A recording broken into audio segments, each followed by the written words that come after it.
Okay, now it's time to take a break. Even in the face of bad news, good can be found, and thank goodness. In our Take a Break report tonight, we meet some people whose lives took a dramatic turn for the worse, and yet still they find hope, specifically hope from hoops.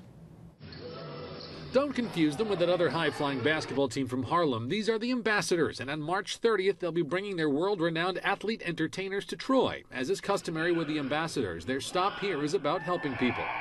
My mother was diagnosed with Huntington's disease back in 2006, and it's pretty devastating.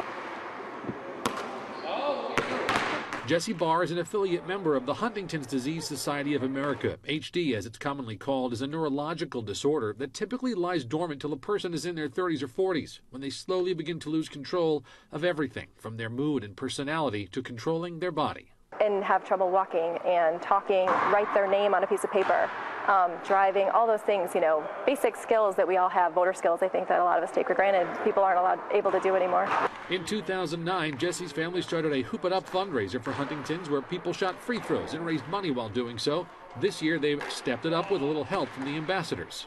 Last year, we said we really want to grow the event, and we want to make it a family-oriented. We wanted to get more kids involved. Yeah, it'll be a good time. 32-year-old Cherise Pfeffer of Glenmont has HD, like her mother did.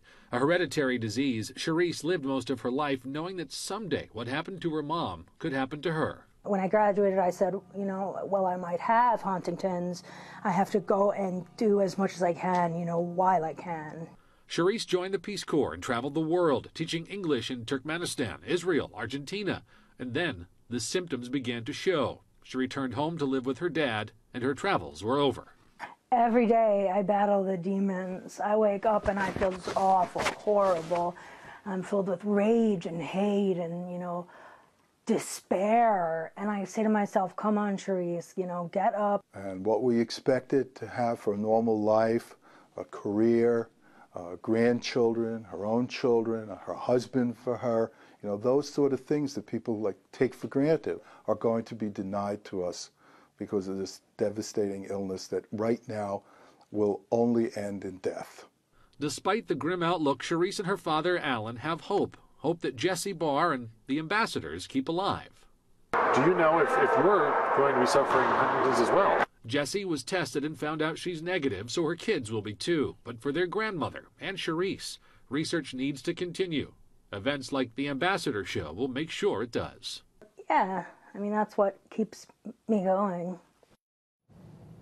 Well, thanks to the Sakati Center in Latham for letting us use their gym for this story. Again, the Ambassador Show is March 30th. It's at Troy High School. More information, check out the online version of the story. And please, send your good news stories to me. It's Jerry at CBS6Albany.com.